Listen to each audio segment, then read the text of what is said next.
Welcome back to Inherited Dawn, the One Piece podcast that's with you for the whole Grand Line journey. We are breaking down Chapter 172, Rebellion. And what a fitting title. This is the mechanism of the trap springing shut. All the pieces Crocodile has been setting up for years are finally clicking into place. And the sound they make is the scream of a dying nation.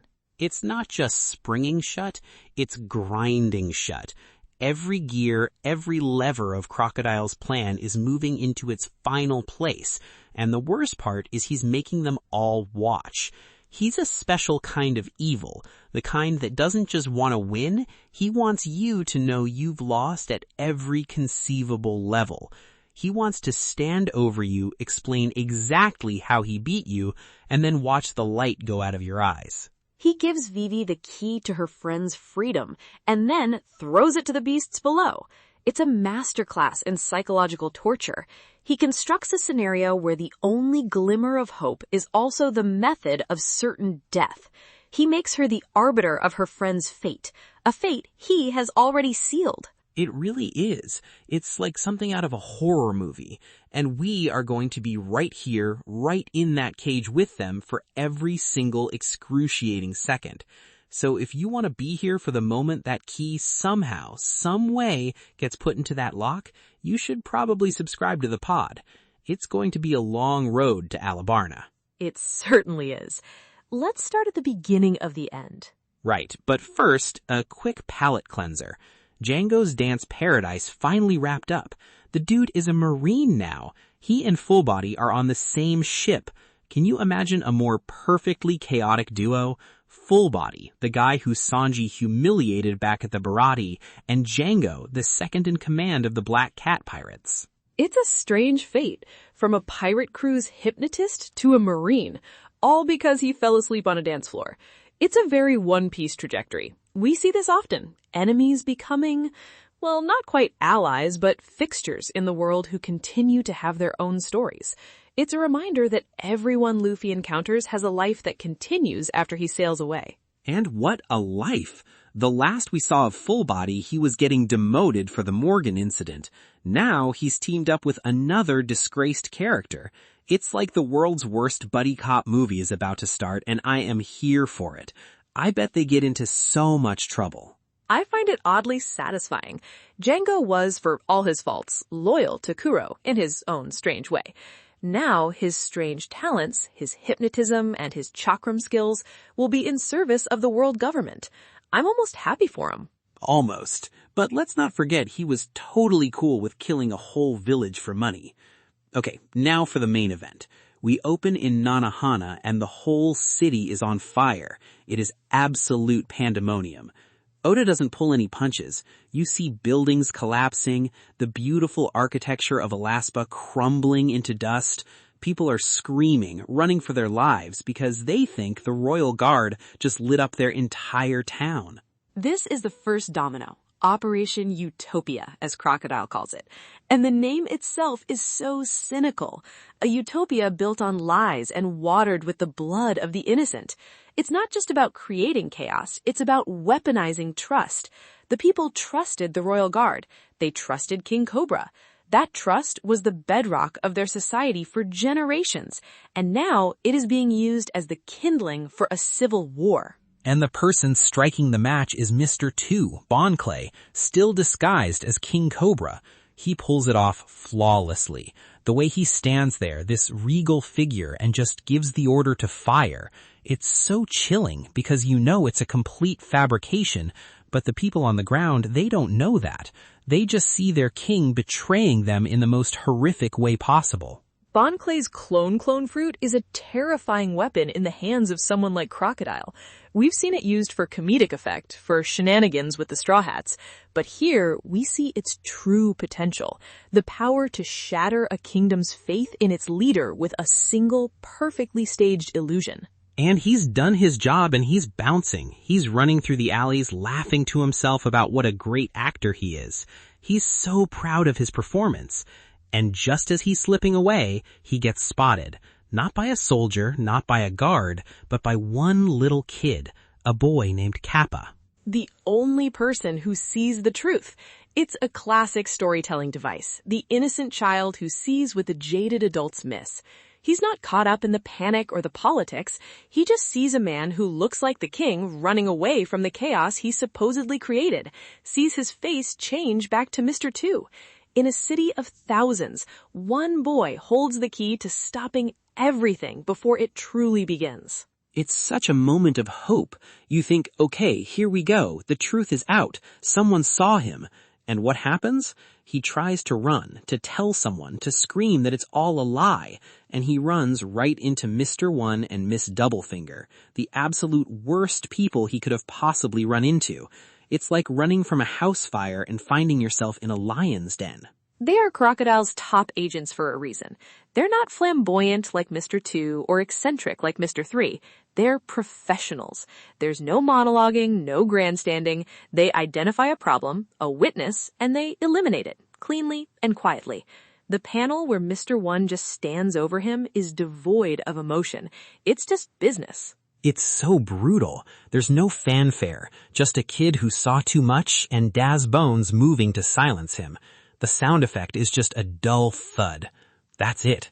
That's the kind of enemy the Straw Hats are up against. Not just flashy devil fruit users who announce their attacks, but cold, calculating killers who will murder a child in an alley without a second thought to protect their mission. It really raises the stakes. It establishes the tone for the rest of the arc. The games are over. Baroque Works is not just a quirky organization of bounty hunters. They're a death squad, and they are ruthlessly efficient. And this leads to perhaps the most tragic moment in the chapter. Maybe one of the most tragic in the whole series up to this point. Another citizen finds Kappa, bleeding on the ground. The boy is using the last of his strength, trying to gasp out the truth. The king was a fake. But in the chaos, amidst the roaring flames and the screams of the city, the man can't understand him. He leans in, trying to hear, and misinterprets the boy's desperate warning as the delirious rambling of a victim. He just hears him groaning in pain. He completely misunderstands. He thinks the kid is just another victim of the king's attack. He scoops him up and yells, "Hang in there! We won't let the king get away with this." The dramatic irony is just, it's a punch to the gut. The boy's literally trying to save the kingdom with his dying breath, and his words are twisted into more fuel for the fire. It's heartbreaking. It's a perfect illustration of how chaos breeds misunderstanding, and how Crocodile's plan relies on that. He didn't need to convince everyone. He just needed to create enough noise and panic that the truth, even when spoken, would be drowned out and misconstrued. The truth dies in that alley, right alongside Kappa. And who should come upon this scene but Koza, the leader of the rebellion? He sees the burning city. He sees the wounded child in the man's arms. He hears the man screaming about the king's betrayal. And that's it. That's the final proof he needs. Remember, Koza isn't a bad person. He was Vivi's childhood friend. He founded the Suna clan to protect his town. He has been fighting for years to save his people from starvation, only to be ignored and pushed aside by the government. He has been clinging to a thread of hope that the king wasn't truly malicious. And in this one moment, Crocodile, through his agents, snips that thread. All of his doubts, any hesitation he might have had, it all just evaporates. He sees that kid and decides it's time. The time for talk is over. The time for war is now. You can see it in his eyes. The shift from desperate leader to determined warrior. He's crossed the Rubicon. And what do you know? Just as he makes this declaration, a ship has conveniently crashed in the harbor, and it's full of weapons. Right on cue. Of course it is. This is what elevates Crocodile from a simple thug to a genuine mastermind. His plan isn't just about deception, it's about logistics. He didn't just create the reason for the war, he supplied the weapons for it too. He's been playing this game on a level we haven't seen from a villain yet. Arlong wanted to control a small region through fear. Krieg had an armada. but Crocodile is orchestrating a coup d'etat. He's a state actor, in essence. He's using espionage, false flag operations, propaganda, and logistical support. He's been moving these pieces for years. This isn't an impulsive grab for power. This is the culmination of a long, patient, and meticulous strategy. And as Koza stands before the burning city and the newly acquired arsenal, he declares an all-out attack on Alubarna. The rebellion is officially a civil war. It's a point of no return. A massive army of people, armed and furious, is now marching on the capital. All of them believe with every fiber of their being that they are the good guys fighting against the tyrant. And you can't blame them. From their perspective, the evidence is overwhelming. Which makes the tragedy all the more profound. They are fighting for the soul of Alabasta, and every step they take towards Alubarna is a step towards its destruction, exactly as Crocodile planned. And while all this is happening on the ground, we cut to the palace. Chaka, the jackal, one of the two head guards of the kingdom, gets the report. The king was in Nanohana, attacking his own people. And you can see the conflict on his face. This isn't some random citizen. This is Chaka. He has known King Cobra his entire life. He's sworn his life to protect him. He knows his king. He knows Cobra. It's a classic psychomachia, the battle for one's soul. Does he trust the man he has served loyally for decades? Or does he trust the overwhelming, seemingly irrefutable reports coming in from all corners? The evidence of his eyes and ears versus the loyalty in his heart. He's getting reports that the rebel army has grown to a terrifying size. It's growing by the minute. The city is burning. People are dead. He has to make a choice, and he chooses to defend the capital. He's not saying he believes the king did it, but he can't let the rebel army just march in and take the city. He's doing his duty even as the world falls apart around him. Man, the pressure on that guy right now. He has to protect the seat of the kingdom. It's the only logical move. Pell is missing, the king is missing, so command falls to him. He must maintain order. But it's also exactly what Crocodile wants. He's pinned the royal army and the rebel army against each other. They're both fighting for Alabasta, and they're going to destroy it in the process. Two righteous armies, both convinced they are fighting for justice, manipulated into becoming the instruments of the kingdom's demise. Which takes us to Rainbase, to the man himself. Crocodile is just gloating. We find him in Rainers, in the basement of his own casino. The symbolism is perfect. The house always wins. And he's got Luffy, Zoro, Nami, Uso, and Smoker all trapped in a sea prism stone, caged, and he's just laying it all out for Vivi. He's explaining his masterpiece. It's the classic villain monologue, but it feels earned because his plan is just that intricate. He tells her how long it took, the years of planning. He confirms he was behind the dance powder incident in Yuba, the very thing that started the drown in the rebellion. He lays out the agents he used to stir dissent, the frame-up in Nanohana. He's not just telling her, he's taking a victory lap. He's so proud of himself. He's not just a warlord, he's an artist, and this is his grand, ugly creation. He's reveling in her despair. You can see Vivi just breaking, tied to that chair, forced to listen to a step-by-step guide on how he destroyed her home. Every word is another nail in the coffin of her kingdom. It's like he's spitting on her ideals, telling her that her ideals of peace and trust are childish fantasies. He preaches a cynical gospel where only power and deception are real. It's a complete repudiation of everything Vivi and the Nefertari family have stood for 800 years. But then we get that moment. After all the taunting, after having her entire world dismantled in front of her, we get the definitive Vivi moment. She's heard enough. She's gagged, she's tied to a chair, she can't use her words, she can't fight, so she just acts. She deliberately tips her chair over, crashing to the ground with a loud bang. It's a powerful, nonverbal scream of defiance, a refusal to be a passive audience to her country's murder. And it shocks everyone. Even Crocodile is momentarily taken aback. And she starts crawling, still tied up, on her stomach, dragging a chair on her back. She starts crawling towards the door. She's still trying to get to Alubarna. She is still trying to stop the war. The sheer unbelievable guts on this girl. It's one of the most badass things I've ever seen. She has no chance, no hope, but she is going to die trying. It's incredible. It's the spirit of the Straw Hats, isn't it? Luffy has rubbed off on her. Even in a completely hopeless situation, you never, ever stop fighting. You never give up. Crocodile can trap her body, but he can't stop her will. It's a testament to her strength of character, a strength that Crocodile, for all his power, can neither comprehend nor defeat.